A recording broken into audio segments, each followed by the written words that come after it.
التدبر هو عملية نقد للنص مع وضع سقف اللي هو الوحي. مرة تانية. التدبر هي عملية نقدية للنص مع وضع سقف وهو الوحي. يعني ايه؟ انا لما بمسك رواية كناقد روائي مثلا بطلع فيها اشياء ده الافضل كان الكاتب يكتب كده، هنا لا ما عندوش حق، هنا كان افضل دي عجبتني او اقعد يبقى ناقد بقى. لكن في الوحي ما ينفعش. ليه الله سبحانه وتعالى قال هذا الكلام؟ اقعد افكر فيه وانا عامل سقف. مفيش حاجه اسمها هلاقي غلط، مفيش حاجه اسمها غلط.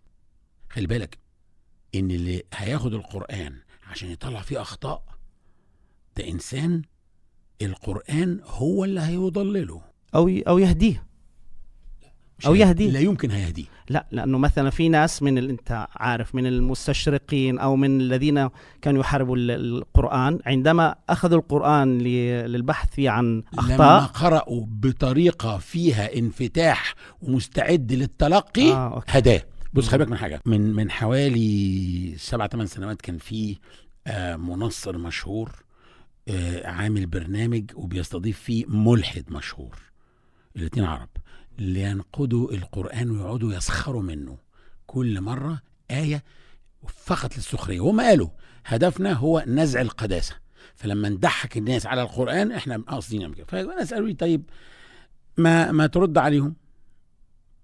رد عليهم ليه؟ الناس بتسخر من القرآن، ما فيش حاجة حتى الكلام عدل بيقولوه. فواحد قال لي طيب مش هم بيقروا القرآن؟ ما بيهديهمش ليه؟ مش القرآن كتاب هداية؟ لقيت الإجابة في تدبر آية في سورة البقرة: إن الله لا يستحيي أن يضرب مثلا ما بعوضة فما فوقها. مثل غريب شوية مش مفهوم أوي يعني. فأما الذين آمنوا الله أكبر فيعلمون أنه الحق من ربهم. مش هم مش فاهمين بس عارفين إن في حكمة، لأن الوحي مش هيبقى من غير حكمة، وربنا عنده حكمة حتى أنا مش عارفها.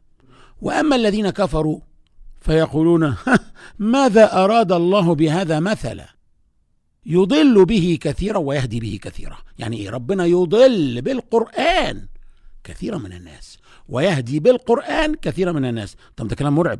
نفرض ان انا قريت القرآن فضليت، لا ما تخافش، وما يضل به الا الفاسقين.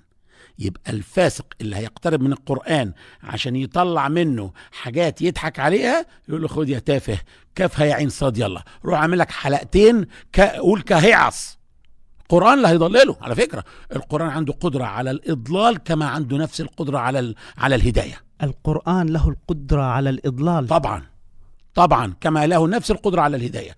الفكرة هي أنا بقترب من القرآن إزاي؟ كتلميذ كمتعلم ولا كناقد عايز أطلع أخطاء؟ عايز تطلع أخطاء؟ خد يلا خد شوية حاجات وروح أعمل لك شوية فيديوهات تفرح بيها. كأنهم بدأوا بحرب مع الله سبحانه وتعالى، فالله يعني زادهم في ضلالهم. استدراج